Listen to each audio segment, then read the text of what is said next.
नमस्कार दोस्तों, आज हम आपके लिए एक सुंदर कथा लेकर आए हैं।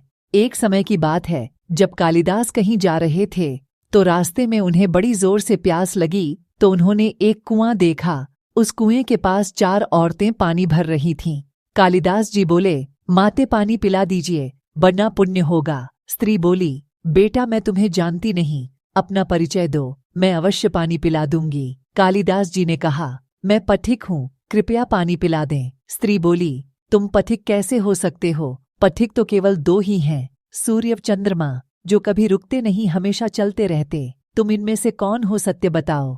कालिदास जी ने कहा, मैं मेहमान हूँ, कृपया पानी पिला दें। स्त्री बोली, तुम मेहमान कैसे हो सकते हो? संसार में 2 ही मेहमान हैं, पहला धन और दूसरा यौवन। इन्हें जाने में समय नहीं लगता। सत्य बताओ, कौन हो तुम? अब तक के सारे तर्क से पराजित हताश तो हो ही चुके थे। कालिदास जी बोले, मैं सहनशील हूँ, अब आप पानी पिला दें। स्त्री ने कहा, नहीं, सहनशील तो 2 ही हैं। पहली, धरती जो पापी पुण्यात्मा सबका बोझ सहती है, उसकी छाती चीरकर बीज बो देने से भी अनाज के भंडार देती है। दूसरे, पेड़ जिनको पत्थर मारो फिर भी मीठे फल देते हैं। तुम सहनशील नहीं, सच बताओ तुम कौन हो? कालिदास जी लगभग मूर्छा की स्थिति में आ गए और तर्क वितर्क से झल्लाकर बोले।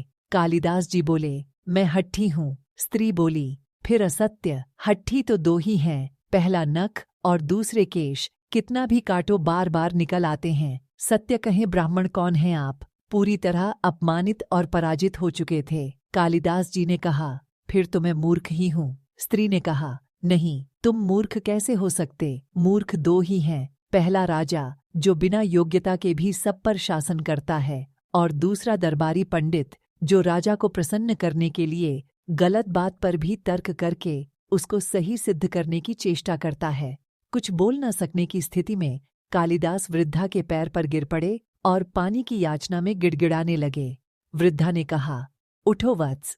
आवाज सुनकर कालिदास ने ऊपर देखा तो साक्षात माता सरस्वती वहां खड़ी थी। कालिदास पुनः नतमस्तक हो गए। माता ने कहा, शिक्षा से ज्ञान आता है, न कि अहंकार। तूने शिक्षा के बल पर प्राप्त मान और प्रतिष्ठा को ही अपनी उपलब्धि मान लिया और अहंकार कर बैठे, इसलिए मुझे तुम्हारे चक्षु खोलने के लिए ये स्वांग करना पड़ा।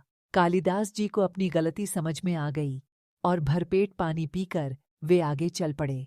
शिक्षा, विद्वत्ता पर कभी घमंड न करें, यही घमंड विद्वत्ता को नष्ट कर देता है। 2 चीज़ों को कभी व्यर्थ नहीं जाने देना चाहिए, अन्न के कण को और आनंद के क्षण को। आपको वीडियो कैसा लगा कमेंट में जरूर बताएं और हाँ, चैनल को सब्सक्राइब जरूर करें। आपको कथा सुना के मुझे अच्छी लगी। कथा सुनने के लिए धन्यवाद। जय सिया राम।